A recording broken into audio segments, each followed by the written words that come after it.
In this video, we're going to take a look at a gray ink by Pilot in their Iroshizuku line, Fuyu syogun. It's Rigor of Winter, and that's what I'm going to be using. Now, as always, there's timestamps down below so you can skip around, but if you've got the time, I'd appreciate you checking out the entire video.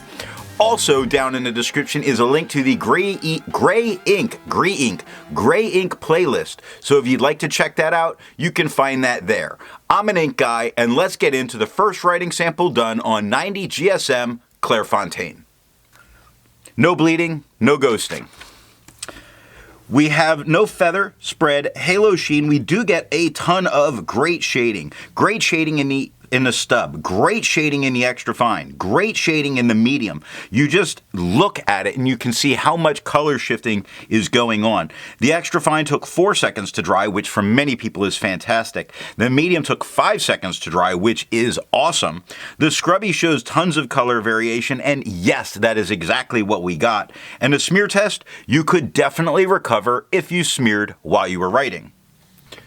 To have a range of experience with this ink, all of the writing samples are done with a Jinhao 159 with a 1.1 stub, a Jinhao X450 with a medium, and a Jinhao X750 with an extra fine.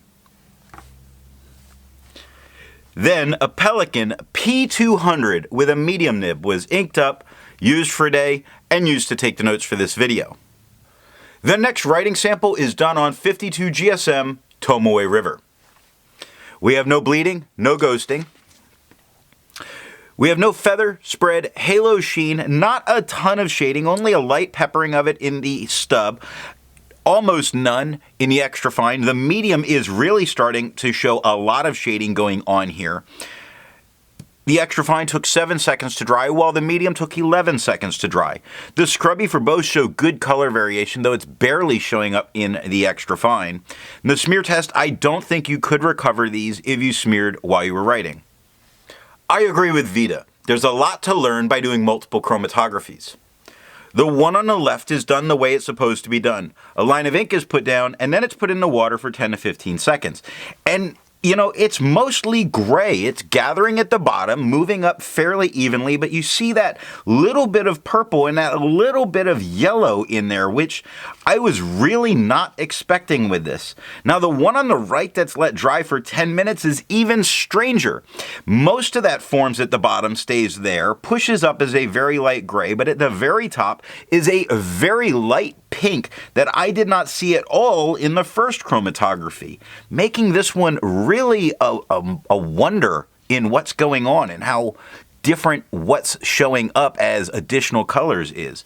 But it does mean that we can expect a little bit of resistance here. The next writing sample is done on 80 GSM Rhodia dot pad. No bleeding, no ghosting. We have no feather, spread, halo sheen. Very little shading going on. There is some, but it's very little in the stub, and same with the extra fine. There is some, but not tons. The medium is where it's really starting to show itself doing very well. The extra fine took 4 seconds to dry, while the medium took 6 seconds to dry. The scrubby for both show much more color variation than we're getting from the extra fine. About matches the medium, and the smear test you could recover if you smeared while you were writing. Resistance tests are done to see how this ink can be expected to perform on a page, and more importantly, how hard it may be to clean from your pen. The smear is allowed to dry for 3 days before testing it. Looking at the highlighter, it handles itself fairly well. It does get just a little bit lighter, but you can easily read everything that's there, so it's safe to use in a note-taking situation. Now, water's only lifting a little bit. It's barely moving it at all. It strangely looks kind of greenish in what's left. It's so strange, especially with this chromatography. Pen flush does the exact same thing that water does, leaving this kind of greenish tone there. 1/3 bleach solution is completely removing it, but it's discoloring the paper. Now, as has been normal with the Iroshizuku inks, it only took water to get this out of my pen. The next writing sample is done on Fabriano Eco Qua. No bleeding, no ghosting.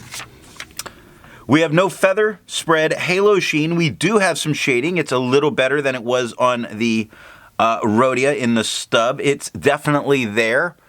just a lighter tone that I would prefer. The extra fine's lighter than a stub. It's also showing some of that shading, where the medium is definitely a tone I prefer here. The shading looks much better. The extra fine took 3 seconds to dry, while the medium took 4. Scrubby for both show good color variation. I wish it showed better in the extra fine. And a smear test you could recover if you smeared while you were writing. For the inks tested, the average viscosity was 2.5, and the realm of normal was 2.1 to 2.9. Iroshizuku's Rigor of Winter has a viscosity of 1.2, making this a very wet ink. If you're interested in how the viscosity and all that's done, then down in the description is a link to that video. The next writing sample is done on Leuchtturm 1917 paper. No bleeding, no ghosting. We have no feather, spread, halo sheen. Thank you for bringing the shading back in the stub. Shades very nicely in the stub, shades very nicely in the extra fine, and definitely super nice in the medium. Now the extra fine's lighter than the stub, but the medium's about the same tone as the stub. The extra fine took 2 seconds to dry, while the medium took 4 seconds. The scrubby for both shows good color variation, and we're definitely getting it in the writing. In the smear test, yes, you can still recover it if you smear while you're writing. For the inks tested, the average dry time was 17 seconds, and the realm of normal was 13 to 21 seconds. Iroshizuku's Rigor of Winter has an average dry time of 5 seconds, making this probably one of the fastest drying inks that I've tested. The last writing sample is done on 28-pound copy paper. No bleeding, except the scrubby, which really doesn't matter. No ghosting. Our general performance looking at this, now this is only a medium and an extra fine, we have no feathering. No spread, no halo, no sheen. Great shading on both of them on this paper. It's not as much as we can see on some of the other papers, but it's looking very nice here. The extra fine took only a second to dry. The scrubby shows some color variation, which we're definitely getting. And a smear test, you can barely get it to smear, so you don't have to worry about it. Instead of finding inks that look like Iroshizuku's Rigor of Winter, I'd prefer to find an ink that complements its color on the page. I went with a red ink by Monteverde, their Red Velvet, because I was thinking of cake while I was writing this. If you'd prefer a different complement color or different cake, then down in the description is a link to those ink playlists. You're going to have to make the cake yourself. So what do I think of Iroshizuku's Rigor of Winter?